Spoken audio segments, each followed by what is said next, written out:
আমার সাথে বাঁধলে তোমার সাত পাকের জীবন।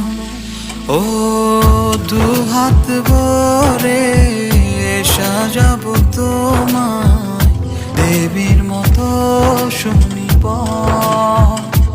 ও